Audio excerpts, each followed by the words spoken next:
Vamos lá, senhores, eu sou o Mário Sobral do Jornal Segurito, em mais uma edição aqui do SST, o canal. E como você já sabe, eu e o Nestor estamos falando sobre as normas regulamentadoras. E hoje vamos falar sobre a NR10, segurança com eletricidade, né? Então essa norma é bem importante e extremamente técnica também. E como várias normas, ela começa dizendo o seguinte: o que tem aqui na norma é o mínimo. E eu recebo muito telefonema, WhatsApp, mensagem no Facebook dizendo o seguinte: professor, onde é que está escrito que tem que fazer tal coisa? Nem tudo vai estar escrito. O que a gente precisa saber? Olha, a norma mesmo está dizendo, ali é o mínimo. Só que se você comprovar que tecnicamente é necessário, a gente tem que conseguir argumentos para mostrar isso para a empresa. Olha, empresa, não está realmente escrito, não está na lei, mas é uma obrigação técnica, isso tem consequência para o trabalhador. E a NR10 dá essa interpretação. E o que mais? Qual o campo de aplicação da norma? Ela está diretamente ligada às fases de geração, transmissão, distribuição e consumo, mas não apenas aos trabalhadores diretamente ligados a essas áreas. Inclui também as etapas de projeto, construção, montagem, operação e manutenção das estações elétricas. Não apenas desses trabalhadores que trabalham diretamente com isso, mas das áreas circunvizinhas também, a famosa zona controlada. Porque pensa bem, imagina o cara está trabalhando no poste. Então tem lá o cara da concessionária trabalhando com linha viva no poste de energia. Mas embaixo tem um cara trabalhando com a parte de telefonia ou TV a cabo. Esse cara não está ali na zona controlada, não pode ter um problema com ele? Então esse cara aqui também, esses trabalhadores, faz parte também da questão da NR10, dessa proteção. E quais são as medidas de controle? Tem um outro tópico, medidas de controle. Nesse tópico ele começa dizendo o seguinte, que antes das medidas de controle eu tenho que ter uma análise de risco. Isso é meio óbvio, né? Eu preciso saber o que tem de problema para poder estabelecer os controles. Só que ele não diz, olha, você vai fazer essa análise de tal forma. Ele diz que você vai ter que fazer. Então, de acordo com a situação da sua empresa, você vai estabelecer quais são as medidas mais adequadas. Quais são as medidas de análise, né, de risco mais adequadas.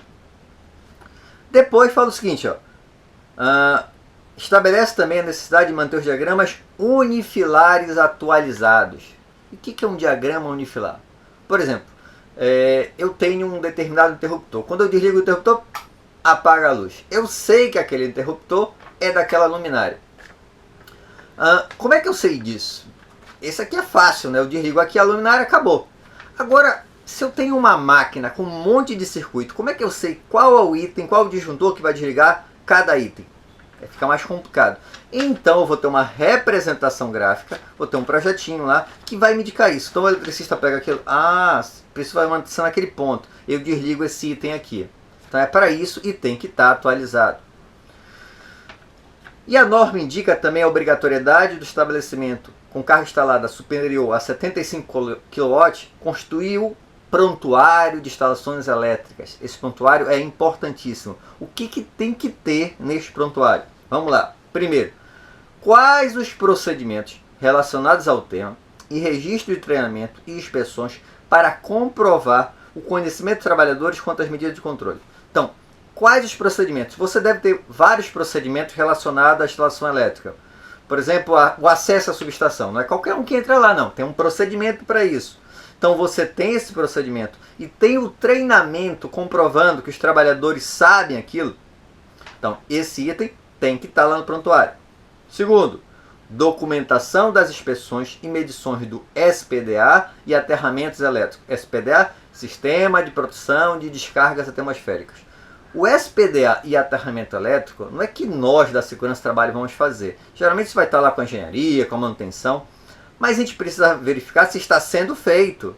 Tem projeto, tem manutenção, tem ART. Isso tudo a gente deve verificar como é que está. Terceiro item, lista com a especificação dos EPIs, EPCs e ferramentas utilizadas. Então vamos listar um inventário, né? O que tem de EPI relacionado à parte elétrica? O que tem de EPC? O que tem tudo ali? Mas não apenas listar, especificar. Por exemplo, não basta dizer que eu tenho luva de eletricista. Qual a tensão de trabalho? Isso que interessa. Então, isso tudo vai também estar relacionado no prontuário. Item 4. documentação comprobatória da qualificação, habilitação, capacitação, autorização dos trabalhadores e dos treinamentos realizados. Então, qualificação, bora pensar no engenheiro eletricista. Ele tem um diploma, ele está qualificado. Habilitação, ele tem um conselho de classe, ele tem um CREA que habilita ele a trabalhar naquela área. Depois vem para capacitação. Quando ele entrou nessa empresa, ele ficou sendo orientado por alguém com responsabilidade ali, que é habilitado e autorizado. Então ele foi capacitado. E por fim, ele está autorizado. A empresa disse, olha, você pode fazer um crachazinho, está lá no registro dele, alguma coisa que comprove isso. E esse pessoal todo aqui, que trabalha com a NR10, tem que receber treinamento de segurança para trabalho. Isso vai estar lá no anexo 2 da NR. Só que esse treinamento é bienal, né? Então de 2 em 2 anos tem que fazer. Tem que ter uma reciclagem. Porém, em algumas situações a gente pode fazer antes. Vamos lá, quais são? Primeiro, troca de função ou mudança de empresa. Eu trabalhava numa determinada função e fui para outra função. Os riscos não são necessariamente os mesmos. Eu preciso, talvez, atualizar meu treinamento. Ou mudança de empresa. Pô, aqui nessa empresa tinha determinado risco. Naquela empresa tem outros riscos elétricos totalmente diferentes. Eu preciso também me atualizar. Retorno de afastamento ao trabalho ou inatividade por período superior a 3 meses. Fiquei parado por 3 meses ou mais. Volto a trabalhar? É bom ter uma reciclagem, né?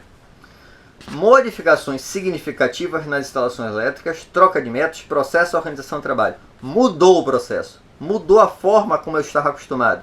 Eu preciso também de uma atualização.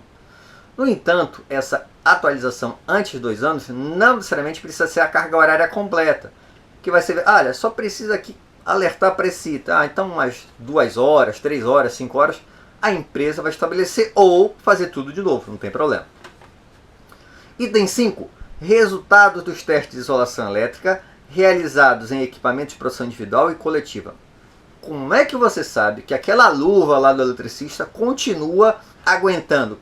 Ele vai pegar lá na parte energizada e ela está isolando. Eu preciso fazer teste para isso. Isso tem que ser feito periodicamente, não só para a luva, mas equipamentos de produção em geral. 6. Certificação dos equipamentos e materiais elétricos em áreas classificadas.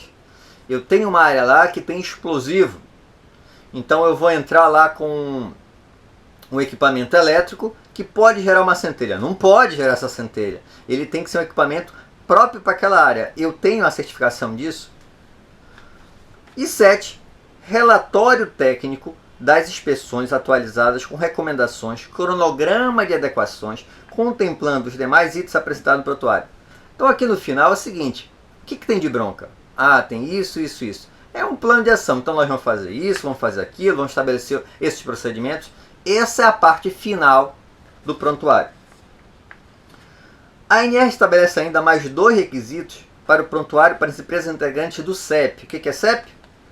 É o conjunto das instalações que tem equipamento destinado à geração, transmissão, distribuição e até a medição. Então a parte de alta tensão, né? Da subestação para fora. E vai ter lá o que? Procedimento para emergência, tem que ter nessas instalações, e certificações dos EPIs e EPCs. Esse prontuário aí fica sob a responsabilidade do empregador e por um profissional designado por este. Então tem que ter alguém que é responsável por manter isso atualizado. E tem que ser alguém, tecnicamente, que conheça do assunto, né? Então, a gente da segurança, a gente precisa ficar acompanhando o que está sendo feito. Não necessariamente um profissional da segurança entende 100% desse tema. Espero que tenham gostado. Se gostaram, já sabe, né? Curte, compartilha, aproveita aí, se inscreve também para você receber periodicamente vídeos aqui do SST. E na semana que vem, a gente continua falando de NR. Um abraço e até lá!